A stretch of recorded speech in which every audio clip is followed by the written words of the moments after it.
Okay, so yun na nga mga kabro ko to. Happy Wednesday ng umaga. Grabe taas ang agad ng mga ibon, no? Isang grupo. Yan. So di tayo nag-toss ngayon kasi tulad nga ng sinabi ko sa inyo, pinaparemind ko muna yung area natin bago tayo mag-toss ulit. Okay naman na yung mga ibon. Meron saan din lumipad ito. Siya yun, lumipad na. Alright. Yun know, grabe taas oh. So before tayo mag-toss, laging ganyan ang ginagawa ko. Low fly muna. Yun know, gumalaw. Tumuldok. Low fly. Tapos toss tayo ng possible ng toss natin is Saturday, Sunday. Depende. Kasi tomorrow Baka mag low fly lang din tayo, siguro mga late na nga lang. Dahil ayun, wala na yung mga ibon. Wala na. Ito meron konti. Yan. Pero yung isang grupong dambuhala, wala. Ayun, taas. Yan. Tama, gala lang muna kayo. Maaga pa. Time check 6:40 ng umaga. Yan.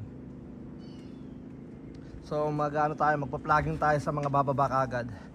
Yan si Black Tiger. Kaya ka naiwanan. So yun nga, possible tomorrow is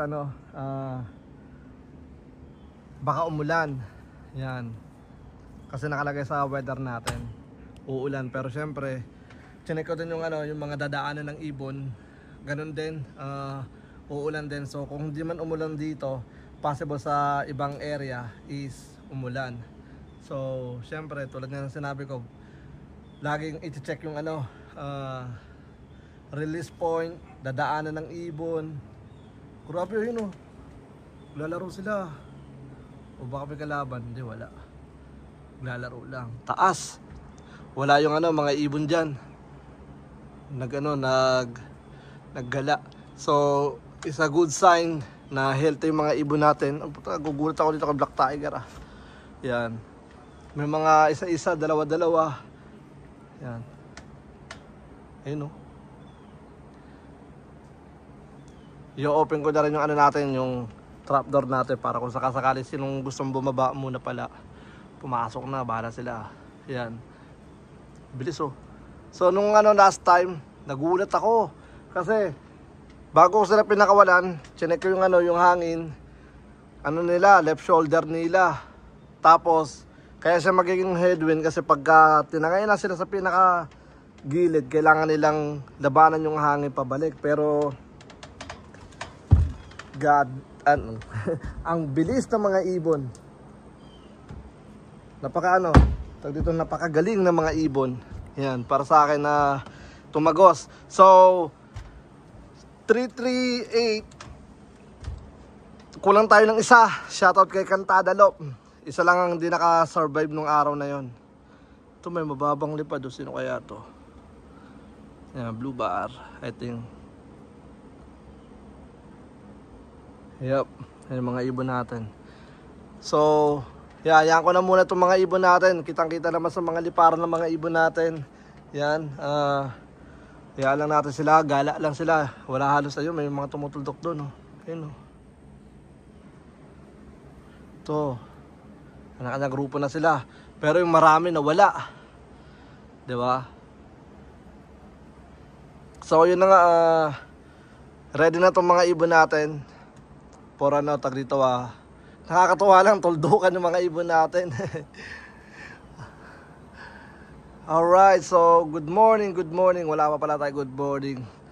Okay, so plano natin 40-50 or pwedeng maging 50-40 yung toss natin. So kaya tayo 40-50 kasi yun ang pinaka break point natin sa mga warriors natin.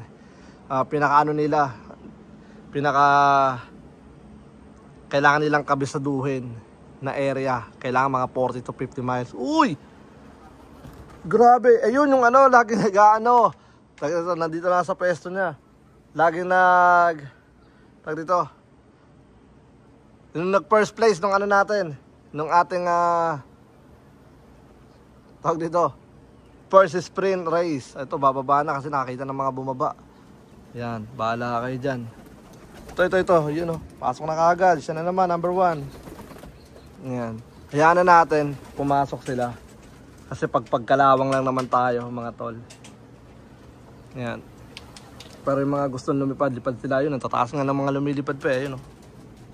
Ayun tataas Saka wala rito yung iba, naggala. Alright, so yeah, good luck mga tol. At siguro agad dito na lang muna yung natin, yung video natin. Alright. Peace out na muna mga tol. Let's go.